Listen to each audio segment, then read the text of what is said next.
Yes, now crystal lattice and unit cell, हम किसकी बात कर रहे हैं? हम बात कर रहे थे क्रिस्टलाइन सॉलिड्स की। क्रिस्टलाइन सॉलिड्स में एक प्रॉपर ज्योमेट्रिकल पैटर्न होता है। ज्योमेट्रिकल पैटर्न किस तरह का? जरा पैटर्न किससे बना लेते हैं? जैसे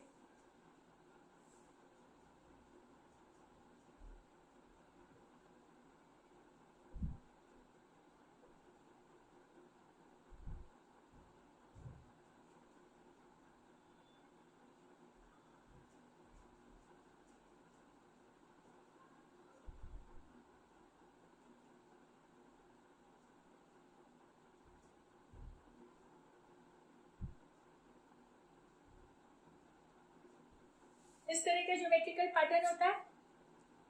और ये जो पैटर्न है ये क्या करता है? ये बहुत लंबी दूरी तक कंटिन्यू करता है, लंबी दूरी तक कंटिन्यू करता है। क्या है ये? Fixed arrangement of the constituent particles in a particular pattern, and this is what is called lattice. इसको हम क्या बोलते हैं?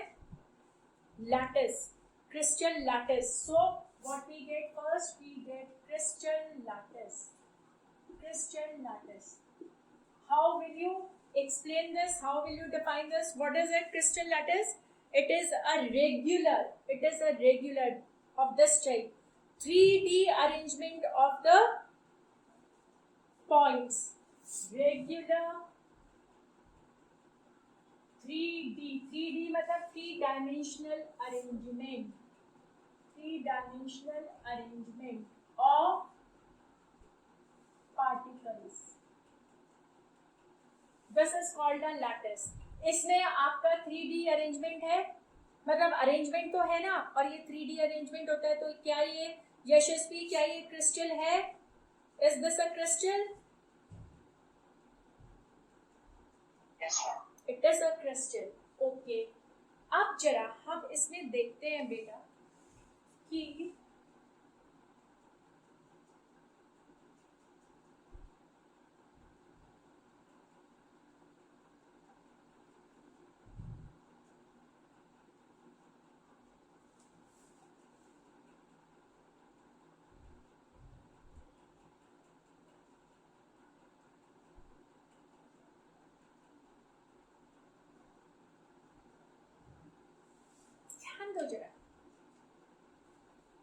can you see somewhat of a cube or a cuboid here?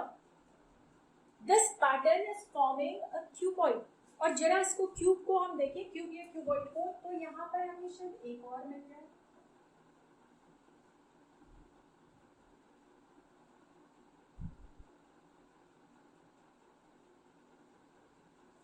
Yes, देखा आपने? ध्यान दो इस पे, फोकस इस पे करो।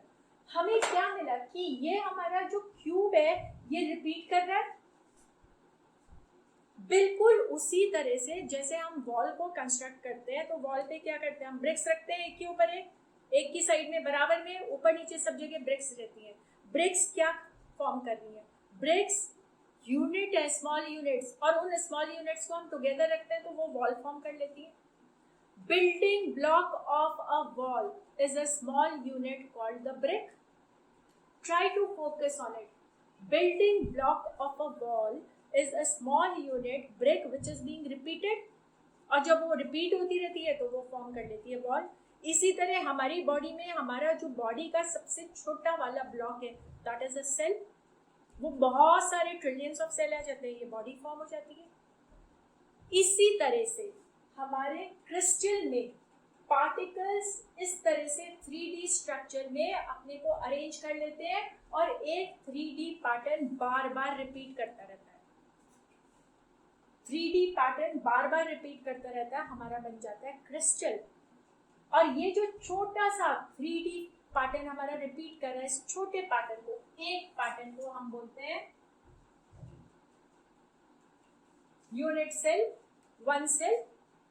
जैसे हमारी बॉडी का सेल है, वो भाई बहुत सारे जुड़ गए तो बॉडी बन गई। इसी तरह ये एक सेल है, ऐसे बहुत सारे सेल मिल गए तो क्या बन गया? हमारा क्रिस्टल बन गया, लैटिस बन गई। Got it? ये बात समझ गए? ये बात समझ में आई है? यश, आपको समझ में आई है ये बात? नोट करते रहा करो जिससे मुझे मालूम पड़ जाए कि समझ गए हो, और जहाँ समझ गए हैं वहाँ पूछो। तो ये चीज आपको समझ आ गई कि ये जो छोटी सी यूनिट जो रिपीट कर रही है उसको हम बोलते हैं unit cell. Unit cell. So what is unit cell? बताओ जरा, कोशिश करो। How you are going to describe a unit cell? कैसे डिफाइन करोगे यूनिट सेल को? क्या बोलोगे यूनिट सेल के बारे में?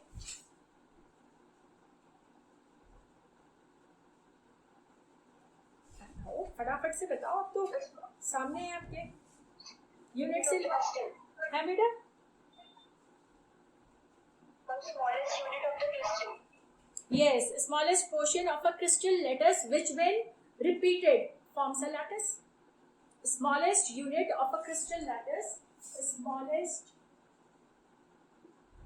unit of a crystal lattice which keeps on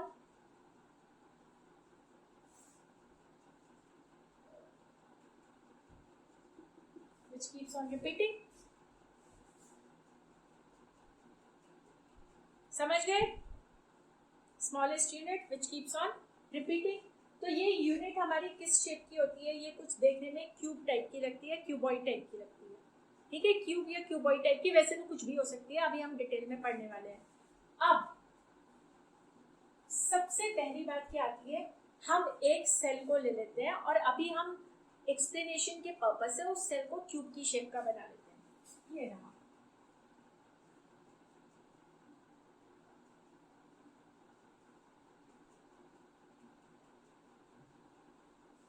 ये है, ये रिपीट कर रहा है, ये रिपीट कर रहा है, ये तो यूनिट सेल हो गया, ये रिपीट करता है, क्रिस्टल लैटिस बन जाती है, क्रिस्टल लैटिस बन जाती है। अब क्या है, इस हम सेल को अगर देखते हैं, इस सेल के पास क्या है बेटा, ध्यान देना। ये क्योंकि हमने क्यूब बनाया है, सारे एंगल 90 डिग्री है, एक हमारी एक्सिस ये है, एक हमारी ये है, और एक हमारी ये है कि नहीं? ये हमारी तीन एजेस हैं। एजेस, इन एजेस को रिप्रेजेंट करते हैं, किससे रिप्रेजेंट करते हैं? ए, बी और सी से। ए, बी और सी से ये बराबर भी हो सकती है और हो सकता है नहीं भी इक्वल हो, कुछ भी, कोई लंबी कोई छोटी भी हो सकती है, पर ये हमारी एजेस हैं। और ये बिल्कुल उसी तरह जैसे हमारी कोऑर्डिनेट एक्सिस होती है, कोऑर्डिनेट एक्सिस होती है, कुछ कुछ इस तरह से है। मोस्टली हम इसको ए बी सी लेते हैं, पर हमारी मर्जी है, हमारी मर्जी है, हम इसको ऐसे भी ले सकते हैं। भाई ए यहाँ ले लिया, बी यहाँ ले लिया, सी यहाँ ले लिया, कहीं भी ले सकते हैं। बस तीन एजेस होती हैं और तीन ही एंगल्स होते हैं, हर दो एज के बीच में एक एंगल। ठीक है, इतनी बात समझ गए? तो हमारी जो यूनिट सेल है उसके कैरेक्टरिस्टिक्स क्या है? कैरेक्टरिस्टिक्स क्या है? कैरेक्टरिस्टिक्स क्या है भाई? कैरेक्टरिस्टिक्स इसके कि हमारी यूनिट सेल की 3 एजेस होती हैं। किससे रिप्रेजेंट करते हैं हम इनको? ए, बी एंड सी से रिप्रेजेंट करते हैं। And these A, B, C which may not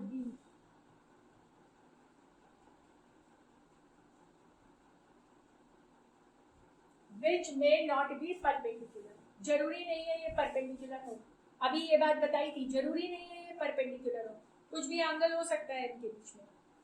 फिर सेकंड कैरेक्टरिस्टिक क्या है? सेकंड कैरेक्टरिस्टिक क्या है कि there are 3 angles between the edges. 3 angles हैं इन 3 एजेस के बीच में। कौन से? Alpha, beta and gamma. These are the 3 angles. These are the 3 angles between the edges. Thus, in all, there are 6 cell parameters. 6 cell parameters. अब मुझे जरा ध्यान से फोकस करना। अब मैं आपको बताने वाली हूँ कौन कौन से एंगल होते हैं alpha beta gamma. Alpha angle वो एंगल होता है जो बी और सी के बीच में होता है। ये बी है, ये सी है, इसके बीच में जो एंगल होता है वो अल्फा होता है। फोकस करो, जो बी और सी के बीच में होता है वो अल्फा होता है, जो ए और सी के बीच में होता है वो बीटा होता है, और जो ए और बी के बीच में होता है वो गामा होता है। This much is clear? ये अच्छे से समझ चुके हो? ये अच्छे से समझ गए हो? चलो फिर हम आगे बढ़ते हैं यहाँ से। These are cell parameters. इसको ध्यान से सुनते चलोगे ना तो सब एक बार में क्लियर हो जाएगा।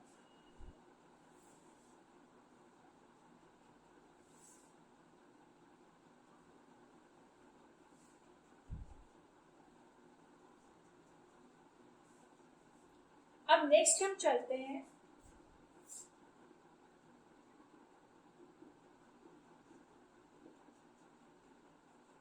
primitive and centered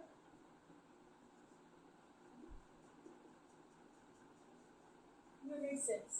primitive and centered unit cells।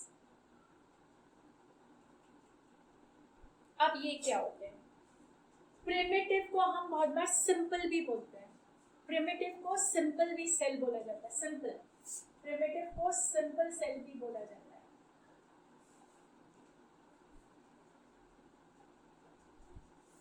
ध्यान देना, when constituent particles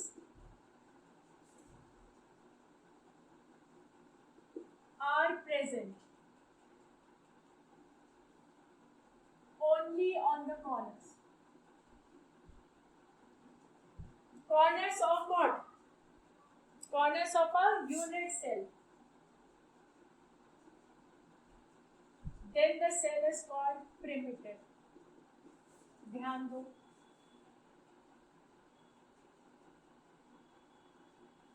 ये रहा सेल हमारा, ये हमारा सेल है। इसके कॉर्नर बताओ जरा, कॉर्नर कौन कौन से?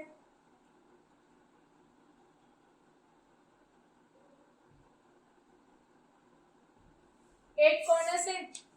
8 कॉर्नर्स हैं। इन 8 कॉर्नर्स पर जब हमारे कॉन्स्टिट्यूएंट पार्टिकल्स होते हैं तो ऐसे सेल को हम बोलते हैं primitive cell. This is very clear to everyone? ये बिल्कुल समझ गए ना अच्छे से? चलो अब आगे बढ़ते हैं। इसको तो प्रिमिटिव बोल दिया। अब सेंटर्ड यूनिट सेल क्या होता है? When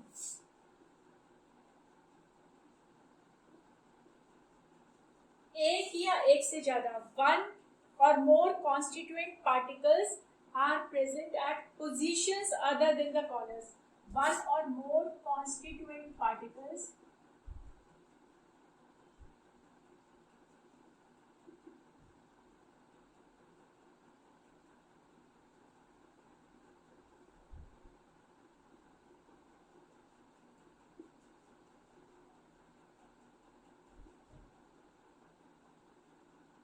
other than the corners। corners के अलावा भी कहीं वो प्रेजेंट होते हैं। कॉन्स्टिट्यूएंट पार्टिकल्स खाली कॉर्नर पे ही नहीं है, कॉर्नर के अलावा भी कहीं पर है, तो हम उसको बोलते हैं, क्या बोलते हैं उसको? Centred unit cell. Then it is called a centred unit cell. बड़ी इंटरेस्टिंग चीजें हैं और बहुत ही आसान, बहुत ही आसान। Centred unit cell. अब ये जो सेंटर्ड यूनिट सेल है ना, ये फिर से 3 तरीके का होता है। सेंटर्ड यूनिट सेल ये क्या है? Is of 3 types. Centred unit cell is of 3 नहीं, लेट अस से 4 टाइप्स। Is of 4 types. कौन कौन से 4 टाइप्स हैं? चलो देखते हैं। सबसे पहला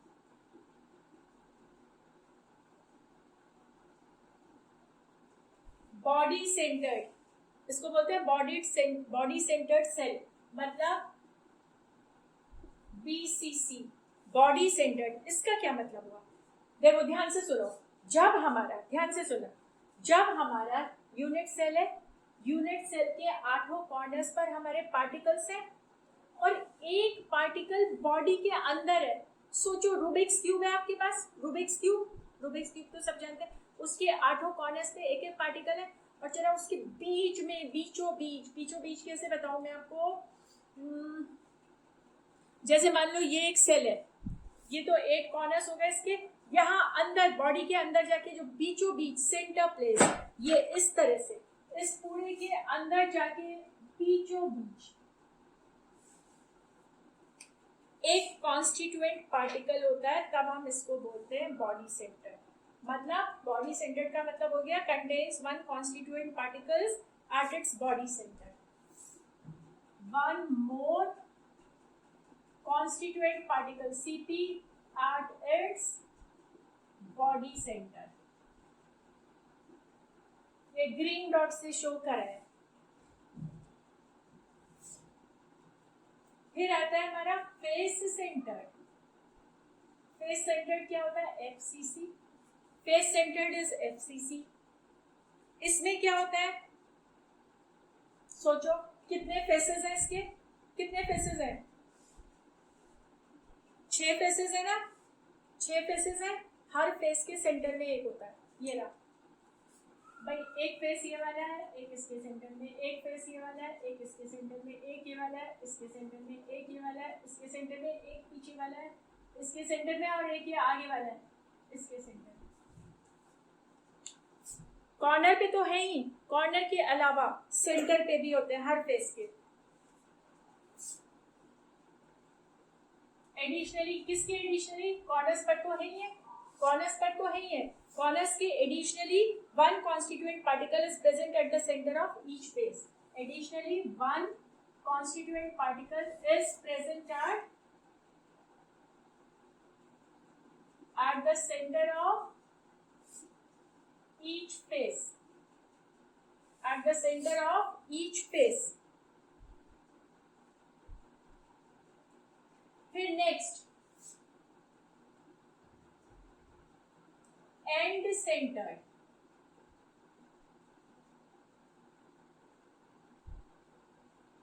एंड सेंटर्ड इसका मतलब क्या होता है? इसका मतलब ये है, एक और जरा यूनिट सेल बनाते हैं।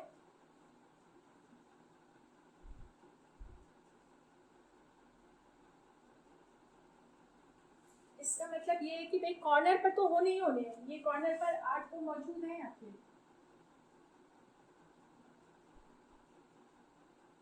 इसके अलावा क्या है? एंड सेंटर्ड में इसके अलावा क्या होता है? कोई भी 2 अपोजिट फेस, कौन से होंगे?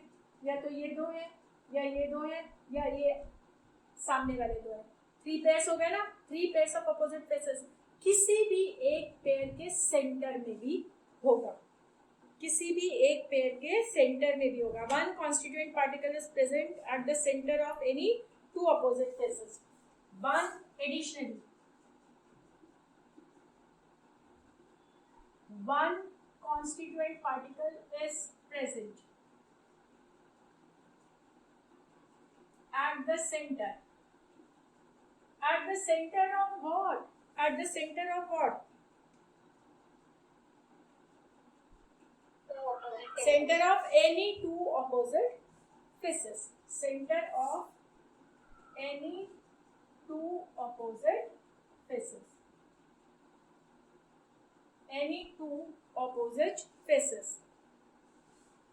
कॉर्नर्स पर तो है ही है, साथ में जैसे जैसे मान लो हमारा ये है अपोजिट फेस, ये वाला है और ये वाला है, तो एक इस पर और एक इस पर प्रेजेंट हो सकता है, या फिर यहाँ नहीं है तो हमारा एक ये है अपोजिट, एक इस पर और एक इस पर हो गया, और यहाँ नहीं है तो एक ये वाला है और एक ये वाला है, इसके बीच में। समझ रहे हो? समझ गए? ये समझ गए कैसे होगा? ओके। और चौथा हमारा है एज सेंटर। तो फिर जो सब फेस सेंटर है वो सब एंड सेंटर भी होंगे। क्या चीज बेटा? मैम फिर जो फेस सेंटर है वो सब एंड सेंटर भी होंगे। नहीं, फेस सेंटर्ड में 6 के 6 फेसेस पर है, एंड सेंटर्ड में केवल 2 फेसेस जो अपोजिट है उस पर होता है। जब फेस सेंटर्ड की बात होगी तो 6 फेसेस है, 6 में से 6 फेसेस के सेंटर में एक एक मौजूद होगा, वो फेस सेंटर्ड है। पर जब एंड सेंटर्ड है तो जो हमारे 6 फेसेस में 3 अपोजिट पेयर्स है, उनमें से किसी भी एक पेयर पे मौजूद रहेगा सेंटर में, किसी भी एक पेयर में मौजूद रहेगा सेंटर में।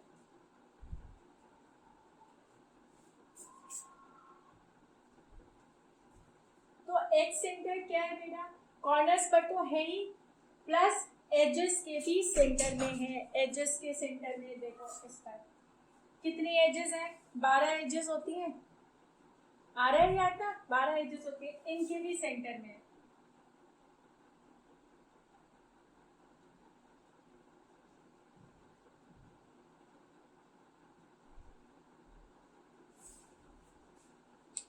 ये हो गया एज सेंटर।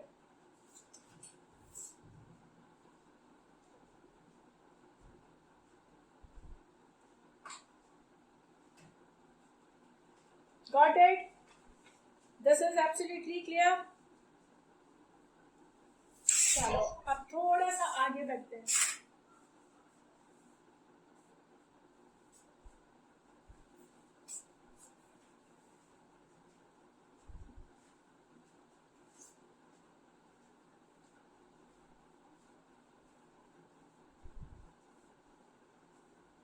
अब हम किसकी तरफ बढ़ रहे हैं? हम बढ़ते हैं ब्राविस लैटिसेस की तरफ।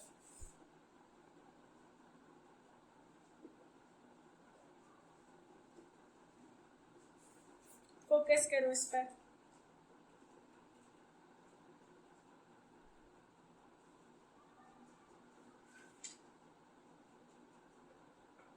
क्या है ये क्या है?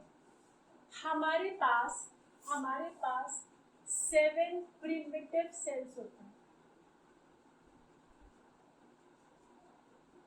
सिंपल क्यूबिक सेल्स बोलते हैं जिनको। 7 तरह के होते हैं सिंपल क्यूबिक। सिंपल वाला कौन सा था बेटा? प्रिमिटिव था। प्रिमिटिव कौन सा था? पढ़ो आपने क्या लिखा है। प्रिमिटिव सेल वो होता है जिसमें सेल के केवल कॉर्नर्स पे 8 कॉर्नर्स पर कॉन्स्टिट्यूएंट पार्टिकल्स होते हैं। यही तो पढ़ा था, यही पढ़ा था ना। ऐसा जो सिंपल सा सेल होता है ना, वो कई तरीके का होता है। जैसे एक सेल रूबिक्स क्यूब है। कैसा है भाई? रूबिक्स क्यूब सेल है। कैसा सेल है? उसकी जो 3 एजेस है ABC बराबर है कि नहीं? बराबर है यश? बराबर है तीनों एजेस? और उसके जो तीनों एंगल है अल्फा बीटा गामा, वो भी 90 डिग्री है। सेल है भाई वो सिंपल सेल। अब मेरे पास एक और सिंपल सेल है, ये भी तो सिंपल सेल है।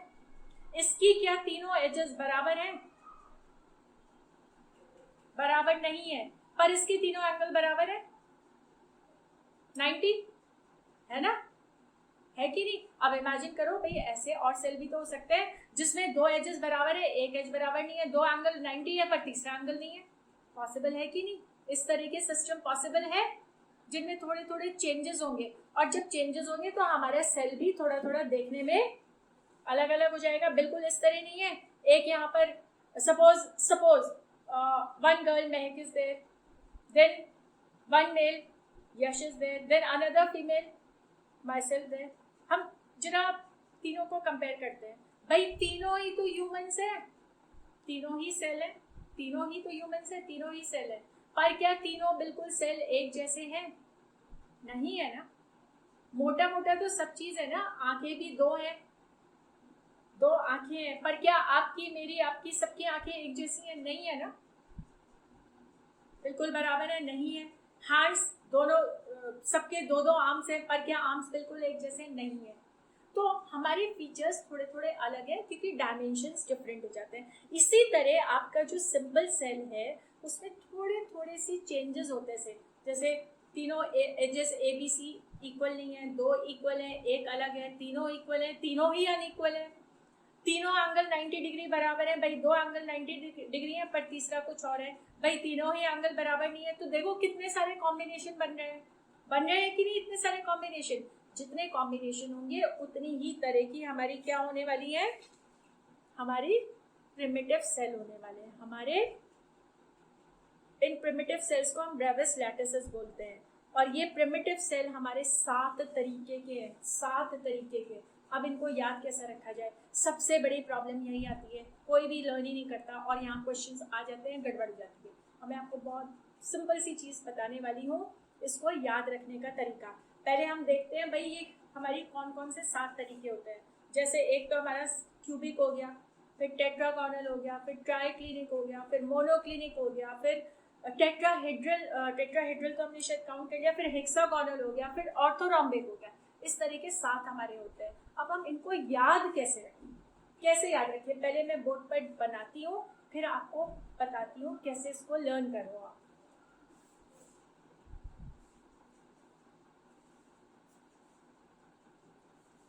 ये हमारे 7 टाइप के सेल्स हैं।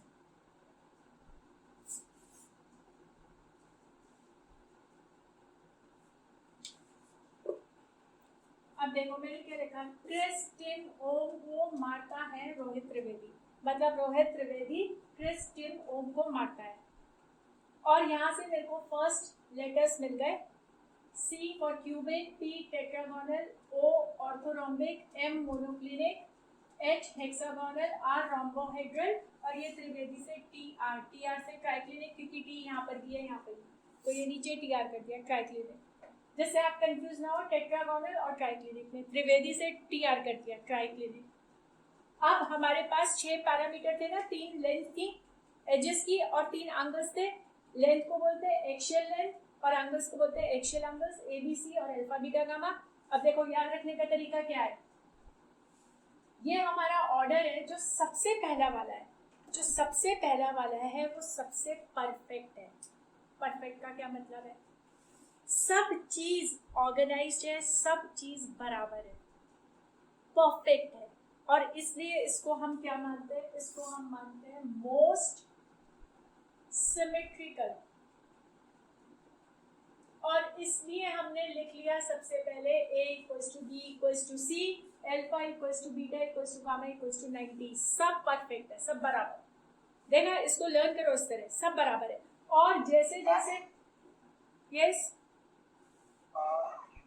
Ma'am, what have written in the second line of the example? Ma'am, 5. अभी बता रही हूँ, सब बता रही हूँ बेटा, एक एक करके सब बताती हूँ। अभी मैं रिपीट कर दूँ। फिर आपका आता है, जैसे जैसे नीचे बढ़ते हो वैसे वैसे जो सिमेट्री है ना वो कम होती जा रही है, शैतानी बढ़ती जा रही है, सब कुछ डिसऑर्गेनाइज्ड होता जा रहा है। मतलब ट्राइक्लिनिक में सबसे ज्यादा डिसऑर्गेनाइजेशन है, देख लो ना तो ये बराबर है ना ये बराबर है, कुछ भी बराबर नहीं है। सबसे पहले इन दो की एंट्री कर दो। दिस इज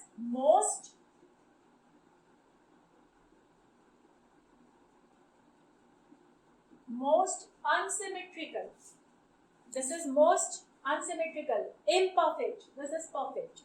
और इनके बीच में क्या हो रहा है, ये सिमेट्री कमी होती जा रही है। देखो यहाँ पर हमने क्या करा, पहले 3 में ना alpha equals to beta equals to gamma equals to 90 degree है, पहले 3 में सारे एक्सियल एंगल्स बराबर है। पर यहाँ देखो A equals to B equals to C है, यहाँ A equals to B not equals to C हो गया, और यहाँ A not equal to B not equal to C हो गया।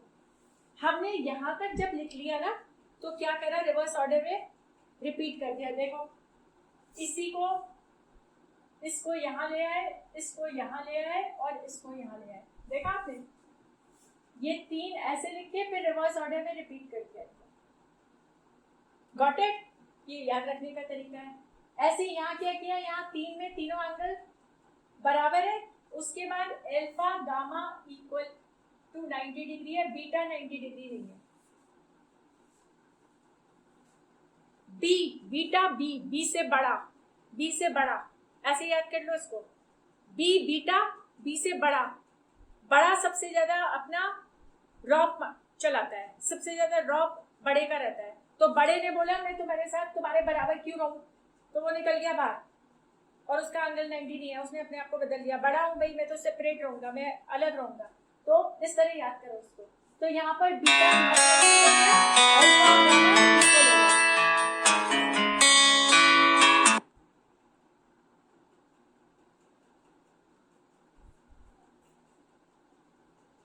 ठीक है, ये इक्वल हो गए। उसके बाद क्या हुआ, उसके बाद गामा ने बोला मैं भी कुछ डिफरेंट करूंगा, तो देखो अब की बार गामा निकल गया नॉट इक्वल टू 90। ठीक है, अब की बार गामा निकल गया not equal to 90।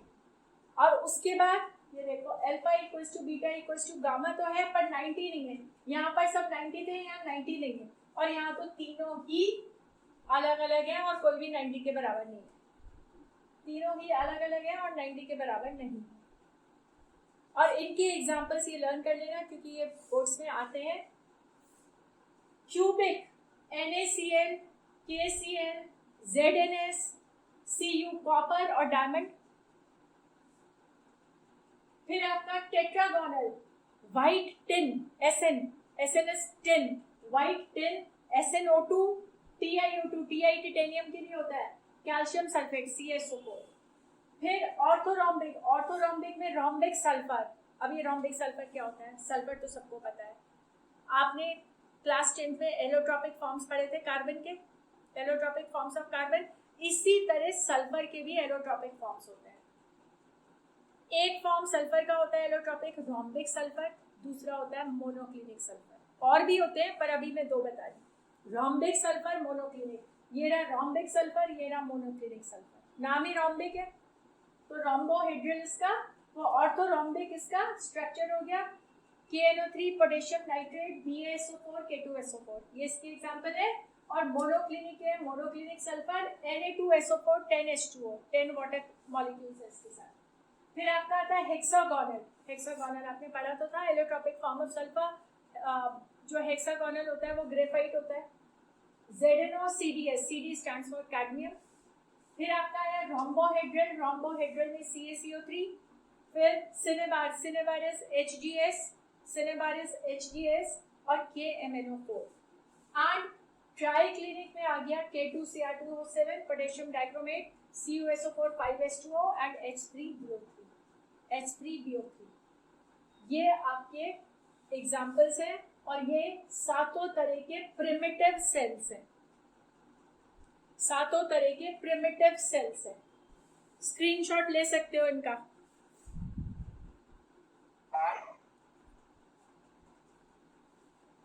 Yes, so we are having total unit cells of all types of Bravais lattices. सबसे पहला हमारा था क्यूबिक, और हमने पढ़े थे ना हमारे सिंपल सेल है और सेंटर्ड सेल है। सेंटर्ड सेल चार तरह के थे, body centred, face centred, end centred, edge centred. ठीक है, ये चार तरीके के थे हमारे सेल।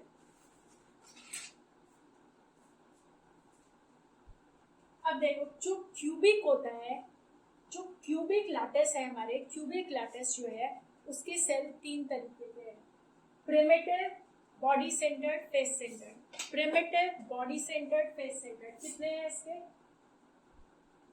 3 टाइप के सेल हैं। टेट्रागोनल जो है उसमें 2 तरह के सेल हैं, सिंपल और बॉडी सेंटर्ड BCC, मतलब 2 टाइप के सेल हैं।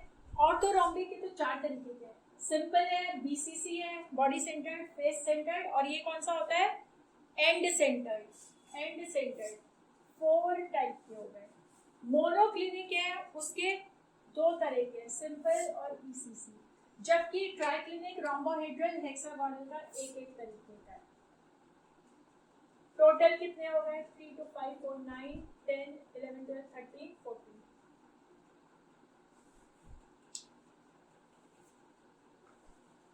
टोटल कितने तरीके के हो गए हमारे सेल? 14 तरीके के हो गए।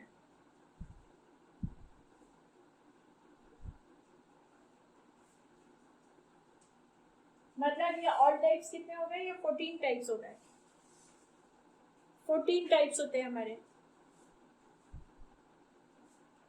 ऑल मतलब 14 टाइप्स।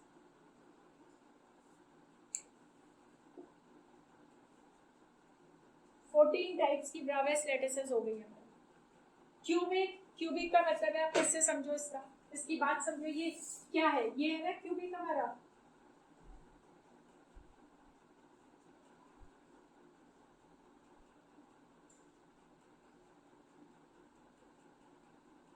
क्यूबिक हमारा ऐसे ही तो बनेगा ना, सारे एंगल्स 90 हैं और सारी तीनों एजेस भी बराबर है, तो ये क्यूबिक बन गया। इसमें हमारा प्रिमिटिव है, सिंपल है, मतलब सिंपल का मतलब हो गया एक टाइप का सेल तो हुआ है जिसमें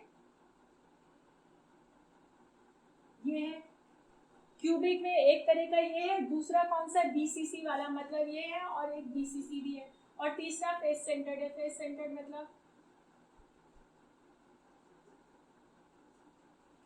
ये, समझ गए आप क्या मतलब है? इसी तरह जो टेट्रागोनल है आपने उसके डायमेंशंस लिखे हैं, वो दो तरह का है, सिंपल और बीसीसी। सिंपल मतलब कॉर्नर्स पर है उसके, और बीसीसी मतलब एक कॉर्नर के साथ साथ बॉडी के बीचों बीच भी है। अब मुझे बताओ इसमें डाउट है कुछ?